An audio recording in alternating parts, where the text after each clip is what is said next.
Okay, hey everybody that out there might be listening to me talking to myself in the dark. Um, I'm going to start this off again, one more time, just to make sure people understand what I'm trying to do here.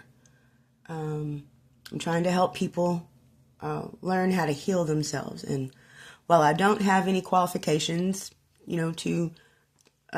to do this, and it's not legal advice. If you really feel like you've got some mental issues, then go see a therapist. I know that there's people out there that probably think I have mental issues, and I don't really feel like I do. I mean, I might, but I don't really feel like I do. I just have a lot of things, that have caused issues and that roll around in my head a lot, and trying to sort them all out. But they're being sorted out, and I'm stabilizing. From the shock of what I've been going through, but I'm still stabilizing. And I know in the last video I talked about building foundations and what you want to, how to prepare, how that the foundation of everything, like a house, is going to dictate what you build on it, and so depending upon the materials that you use to build that foundation is going to dictate what the house is going to, where the spirit of the house is going to be, because this is all about spirit, and so I just want to start. I guess I just want to start there, on how to choose this stuff, the proper materials, to repair your foundation, because the foundation of a person is there no matter what. It's the foundation that we all, everybody starts off with, and I think that everybody that's born starts off with the same foundation, kind of like a chalkboard. It's a clean slate, and so depending upon what is given for that person that's born, from the day that they're born until the day that they die, what is given to that foundation in the, I guess you could call it in childhood, is what they're going to grow on. That's what kind of a house they're going to become. It says in the Bible that your body is a temple. Well, it is a temple. It's the house that you build from the foundation that you were born with, or born into, coming. And so if you, have a rocky foundation, or you were born, into a certain family, and, it was in a family that was full of love, and moved with the spirit of love, and and that's how, that they wanted all of their children or whatever to have a foundation of, was love, then that's part of that person's, foundation. And I believe that, there's two sides of that. You've got all these people in the world that are built on a foundation of love. And then you've got the other side, those that are not built on, the foundation wasn't nurtured. It wasn't given love. It wasn't, So I'm just going to start off by saying, I was not ever in any situations as a child that I can recall that, I was never given the foundations of, like abuse or neglect or anything like that. I didn't have like a horrible childhood. It was pretty typical. Well, I say that, but as far as my foundation, it was, I wasn't abused, I wasn't neglected, I wasn't anything like that. I wasn't raised perfect, but I didn't have that foundation is what I had started off on. And so, again, I'm gonna, let you know that I don't, I just have my own experiences. And so that's the only thing that I have is my own experiences through life, to help anybody else relate to their experiences so that they can know how they need to go back and repair their foundation. It's just my experience. And, there's 7 billion people in the world. So surely there's another person that has a similar experience and, can relate to it. And they're in a spot in their life and they need some guidance and, some love and some protection. And that's what I'm trying to provide with this sanctuary of my spirit is what I'm trying to provide for everybody. Because everybody's spirit is connected. We all come from the same spirit, the same breath of, the spirit, God being the spirit, or, whatever you call your spirit, my family called it God, And so I'll probably say God a lot because that's just the reference that I have.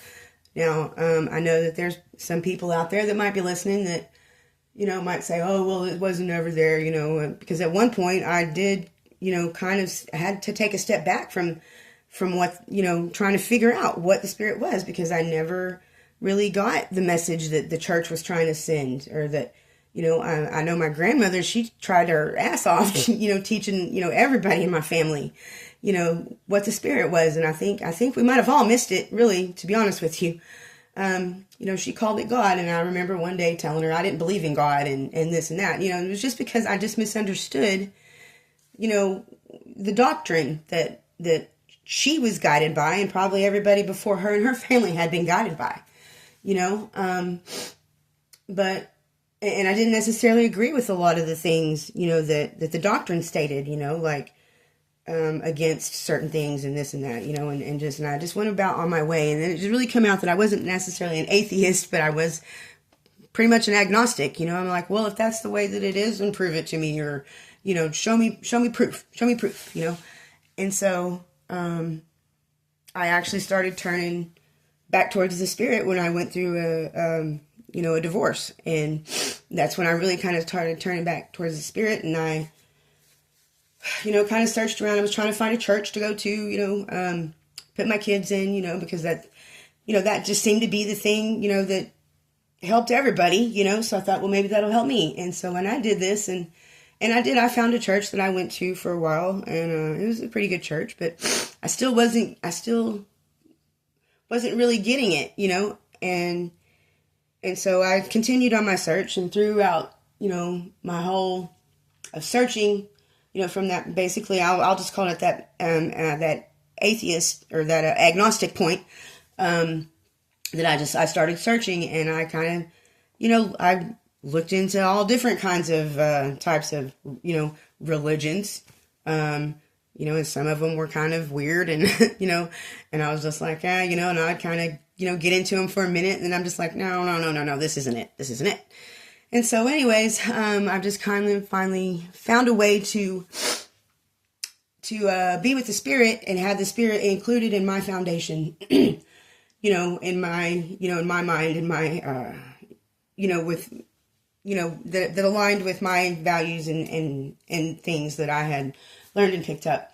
And one thing that I have noticed throughout the years, mainly with my family, and it just all trickles down to, pretty much every relationship, friendship, partnership, whatever you want to call it, with everybody in my life, it always seemed to, start off really, good, and then, for whatever reason, shit would happen, or that, just choices would be made, and, and it's finally come to me that, that everybody out there that is not in tune with the Spirit,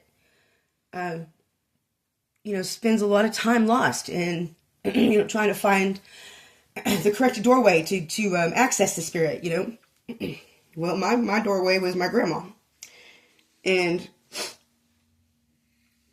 it wasn't always an easy door to open, but it never closed, and I'm thankful for that. And so I don't want to be a door for anybody, to close for anybody that is trying to find their doorway into the Spirit. And so, I have, like I said, I've got a story to tell, and it's going to be probably long and slow and maybe boring in some parts and maybe not in some parts, but it's my story. And so everybody's got a story. And I know that a lot of times that I was kind of, cut out of relationships, or, I had to cut people out of relationships based on the simple fact that it was very unfair to me, I felt. And it wasn't because I felt like, well, I didn't get what this person got because you gave this person prior to me, this and that. It wasn't because of that. It was because I always found that I was being persecuted